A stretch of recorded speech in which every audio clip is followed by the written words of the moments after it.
So the last section, coming to the end of this such a wonderful event. I know I've learned so much, and by the chat box can see that that's been going on for, I think, for all of us. We're taking so much away from today.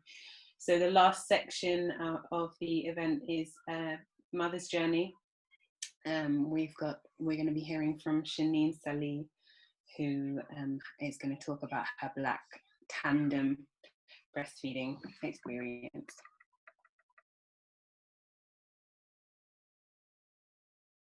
Hello. Thank you so much for having me on, Ruth. I'm super excited to be here to share my journey as a Black tandem feeding mother. And I'm just going to get right into it. So I am Chaneen Saliee. I'm best known as Chaneen Saliee on the internet. And I run the business Chic and Discreet, where I sell breastfeeding clothes. And I started doing that when I had my first daughter in 2017, because when I started breastfeeding, I didn't know what I was doing. And I mean, I always share this story of the fact that I didn't even know what breasts were for until I was 36 weeks pregnant. And a part of me feels a bit silly saying that, because it's like I was already about to have a baby and I didn't even know what that was. But a part of me looks at it like, this is the society for some of us. For some of us, we've seen our siblings, we've seen relatives being breastfed, but for some of us, we've never seen breastfeeding before. And that was my experience. I went to an antenatal class after 36 weeks, and I learned all about the magic of breastfeeding and all about the magic of breast milk. And I was like, I'm determined to breastfeed. I didn't even know what this was yesterday, but this is going to happen for me.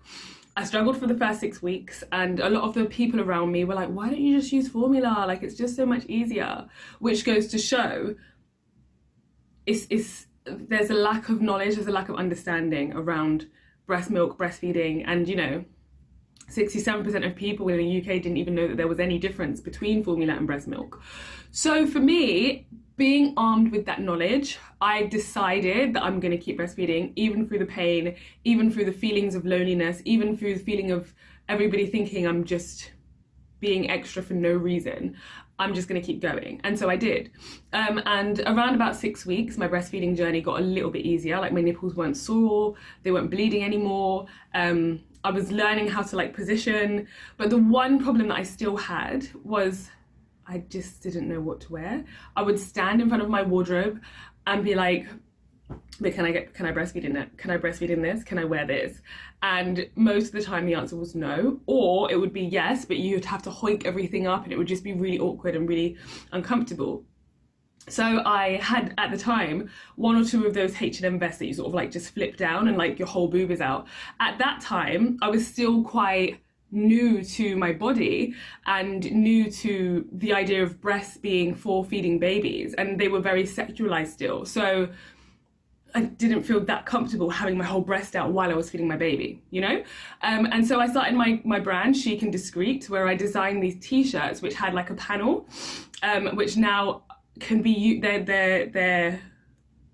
they were initially, I sewed everything by hand, but now I'm having them manufactured. And so they're sort of like a built-in nursing cover, and then they have zips underneath.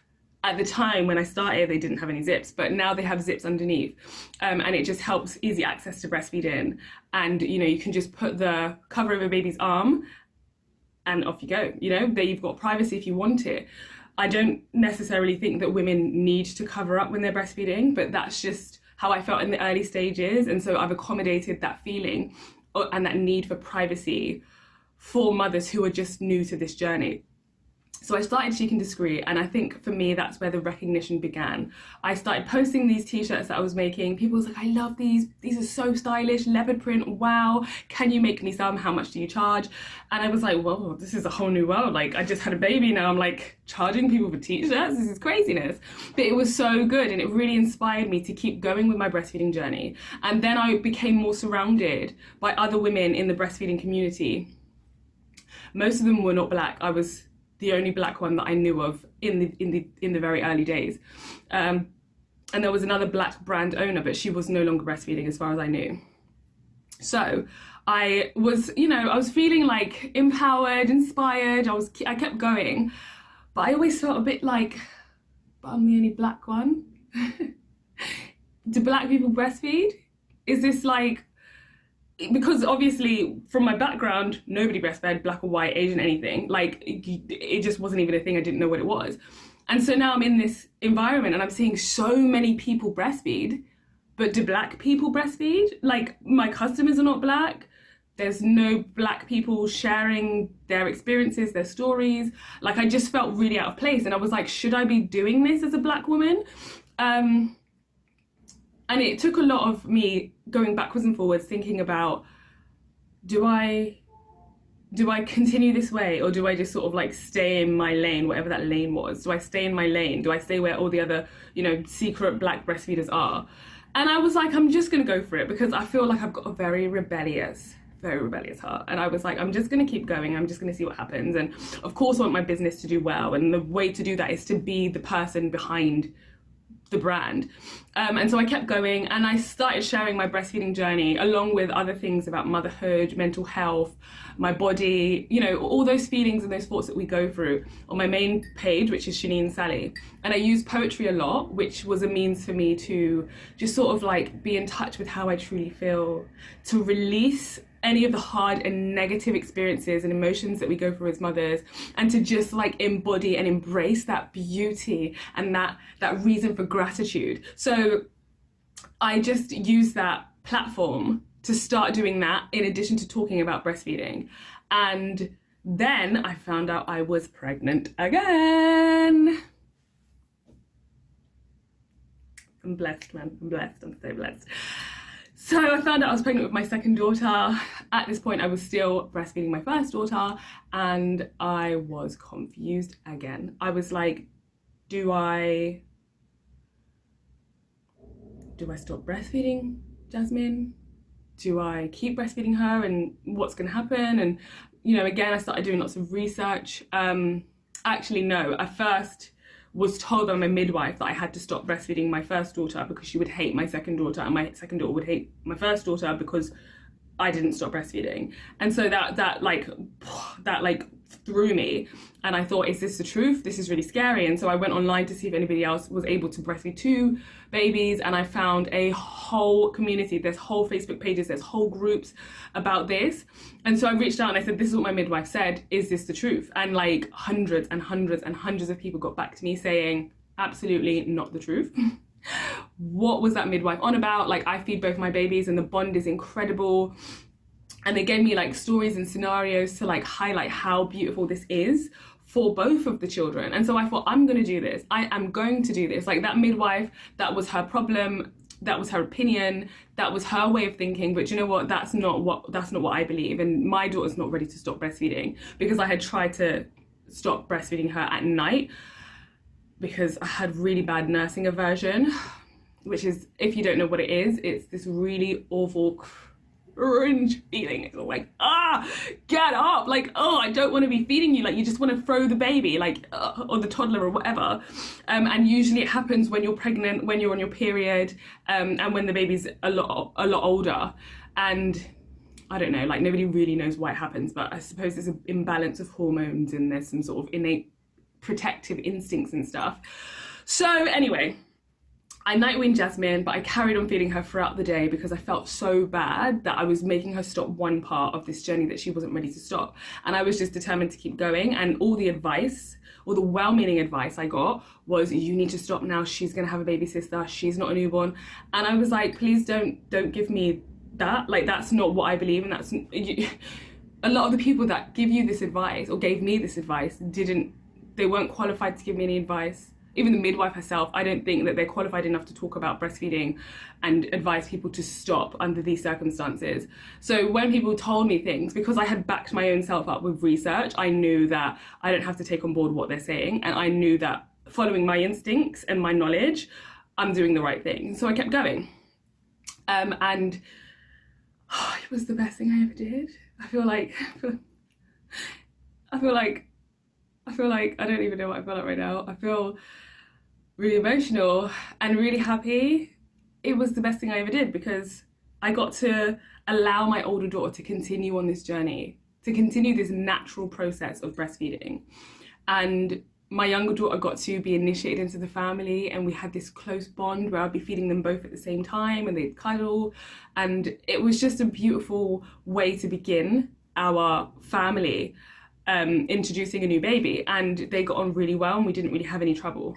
Now though is another story. They don't like to share. I mean, well, I say they don't like to share. They sort of like, one of them will touch the other one and the other one's like, don't touch me. And so I'm like, I'm not doing both of you at the same time anymore. But it was a really, it's just been such a beautiful journey. And I say that in terms of the bigger picture. For me personally, going through nursing aversion, going through things like feeling touched out, feeling exhausted, it hasn't been all fairies, unicorns, magic, but you know, it has, overall, it's been really good. And I think I'll look back on this and feel really grateful. And so that's just a really long introduction to who I am and what my experience has been. And I was talking about sharing on Chaneen Saliee, my Instagram platform, about breastfeeding and about other things to do with motherhood, other things to do with mental health and feelings and emotions. And so I have got my book, which I've written. So it's the poetry that I've written. It's poetry and prose. It's called Solidarity, and it is split up into 4 parts, and it goes through this journey of all of the emotions that we could feel and experience as mothers. So it begins with fluctuations, and that's where we have these fluctuating hormones, these fluctuating emotions. You know, you could drop a biscuit on the floor and end up in tears for the rest of the week because you drop the biscuit on the floor and everything is just falling apart and life is completely changed. And then it moves along and it moves into perspectives, and it looks at, you know, this idea of the good baby. Does the good baby sleep all night and eat all the food and never be sick? What kind of perspective is that? That's what society gives to us and suggests that this is what a good baby's like, or this is what a good mum's like. And so this section of the book helps you to move away from that and realize that actually it's all about perspective. And if you realize that your not good baby not sleeping through the night is actually because it reduces risks of SID, because the baby wants to feed or feel comfort to know that they're still safe and protected, it's completely different from, oh yeah, it's a naughty baby, it's waking up all night, you know? And so it moves from fluctuations into perspectives. And then from perspectives, it moves over to gratitude, which is just the beautiful moments of motherhood when you just look at your baby just softly snoring, smiling, doing all these little hand movements as they sleep and going back. Like, you're just grateful for the fact that you've created this little human and that they're here right now. And it's like, wow, this is just such an incredible experience to be in existence with this little person that came through me. And then it moves on to solidarity. And this section of the book, I love the whole book. It's my heart in a book. But this section is inspired by other mums that I found on Instagram and that I have either met and became friends with, or I still haven't met yet, but one day we will meet. And Solidarity just looks at other mums and looks at their stories and how they share authentically and their realness, and how they've just inspired me to keep going, even when I felt like nobody else is doing this, even when I felt like I'm so out of place, even when I felt like I've started from the bottom, now I'm here. You know, and so I've put them in there. So I'm just gonna get the book, which is here. Ruth has asked me to read a small part of this book, and I know it's Black Breastfeeding Week, so it would be good to read one in relation to breastfeeding. I would say the one that is in relation to breastfeeding is at the beginning of the book, so it's during fluctuation, so it's one of those more sort of emotional, deep emotional parts of the book.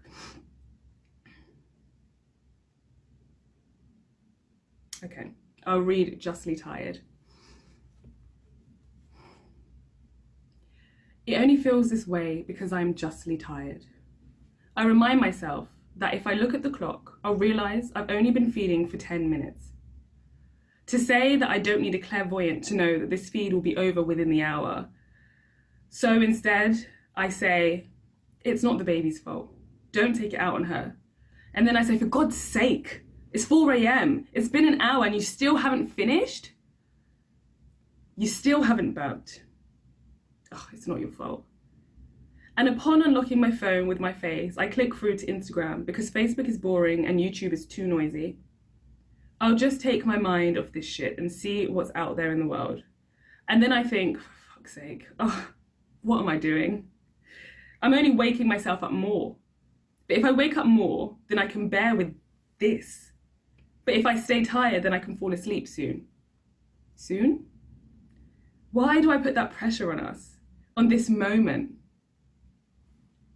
If she stays awake forever, I'll be okay. I'll be okay with that. I'll be calm, because the only way to get through these forever moments is to be calm.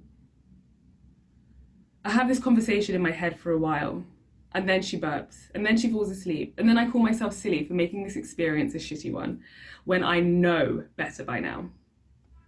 I could just look at her and smile, and appreciate that she's healthy. I lay little baby down in her Moses basket to sleep. I lie down, I turn over, and I begin to sleep, and it feels good. I feel blessed, lucky, happy, excited even. And I'm drifting off, like Iggle Piggle in that boat. Then I hear, like a shrilling siren in a Catholic church during silent prayers, "Mama!" And I know what sort of day will lie ahead of me. I only have 2 hours left to sleep before it's light outside, but now baby girl is awake and is ready to battle. The spiraling inside my head will continue, and this time I will not make it.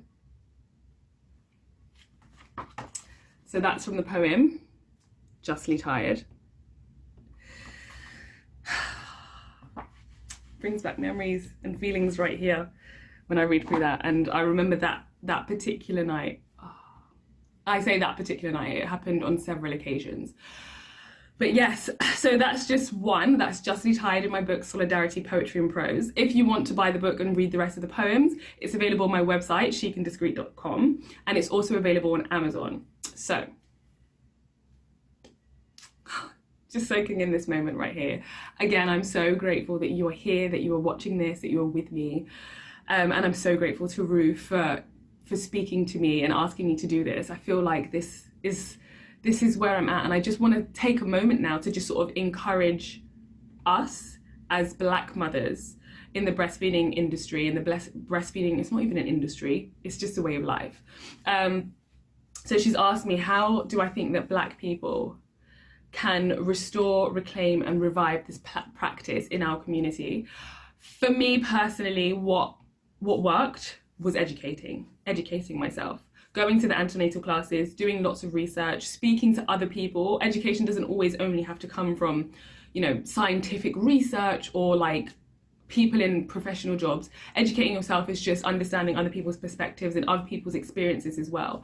And I did a lot of that to make sure that I was making the right decision about whether I was going to continue to breastfeed my baby and whether I wasn't going to breastfeed when I was pregnant in order to prepare for the second baby.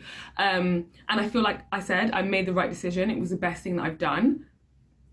So I would encourage, even if, you know, you're past the breastfeeding stages, or if you've not even had a baby yet, but you're here and you're listening to this conversation, you're open-minded, I would encourage you to just do some more research around breast milk, around natural term weaning, because I think a lot of people think that, oh, when a baby's 1, then they're too old. If they're walking or if they have teeth, then they're too old and they need to stop.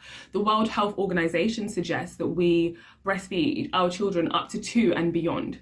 And up to 2 is a great age, but the natural term for all mammals, humans included, is between the ages of 4 and 7. And so when a mum says she's still breastfeeding her 4-year-old or her 7-year-old, people are like, oh, okay, that's not a baby anymore.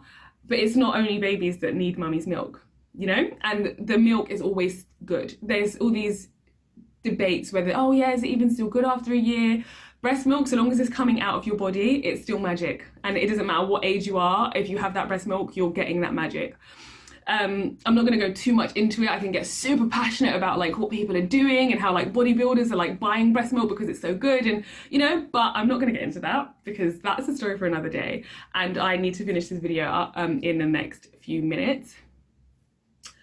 So yeah, so I think the biggest way for us really to reclaim this practice as our own and to continue to do what's best for us as Black women and to be proud of it is to know know our facts, know our collective experience, know what we intuitively want to do.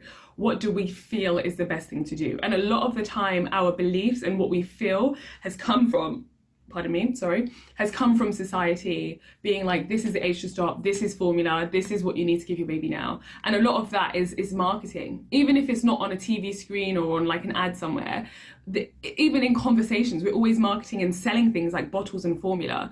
And there's a lot of money that's been pumped into making these conversations happen and changing the beliefs so that we think that our babies don't need breast milk.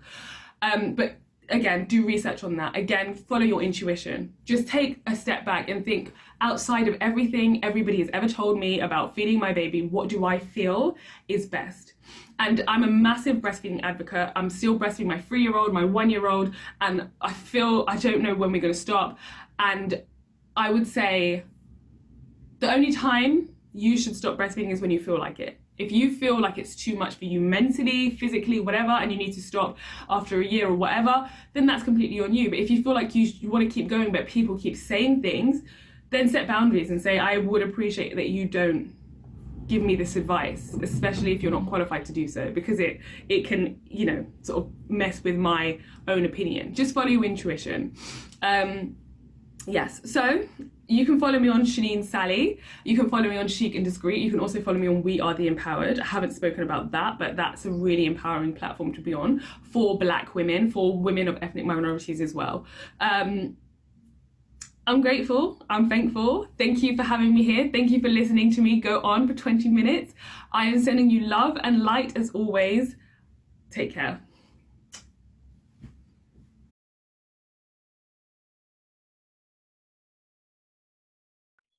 That wonderful, wonderful Chaneen Saliee.